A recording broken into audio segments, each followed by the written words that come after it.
Hi, I'm Nathan, Missouri. We're just about to pour this mud slab and footings on a build, and I thought it'd be a good idea to take a second to talk to you about exactly how we do that.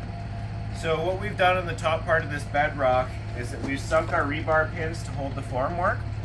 We do that on maybe a foot or 2 centers, it depends on how high it is, and we're going to pour directly to dirt in this case. So up here we're pretty much good to go. And so when you come around the corner again, we're pouring to dirt. And then we start to end up into what is a step footing. So we've got a nice high one here and lath in the bottom to help catch the bottom of that concrete and stop it from flooding out. And we've done that twice. So everything is anchored to the bedrock either with 10M bar pins or Tapcons. This one's a little bit larger. So we've added some reinforcing ties in the middle of this footing to help with that. You can see them here. It's nothing fancy, it's basically just baling wire.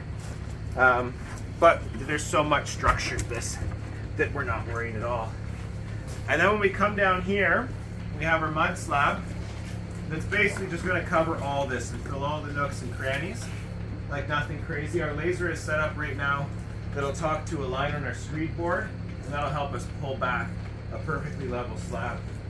So we're heated, we don't have it on right now for this video, and we're hoarded.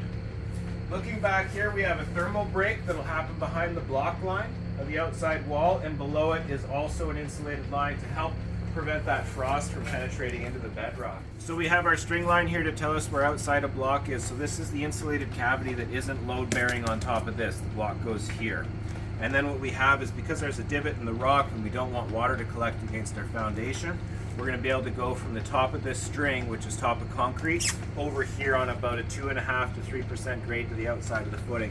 And that's going to give the stonework mason an opportunity to put his stuff up while still shedding water away from the house, and then the client a future opportunity for backfilling against it. You cap our bars so nobody gets hurt. You see a very similar spacing. Everything is scribed and then foamed to close gaps over about 1/2 inch. And then what we end up with is this perfect sort of bathtub to pour concrete in, and that's what we're about to do in the next couple seconds. So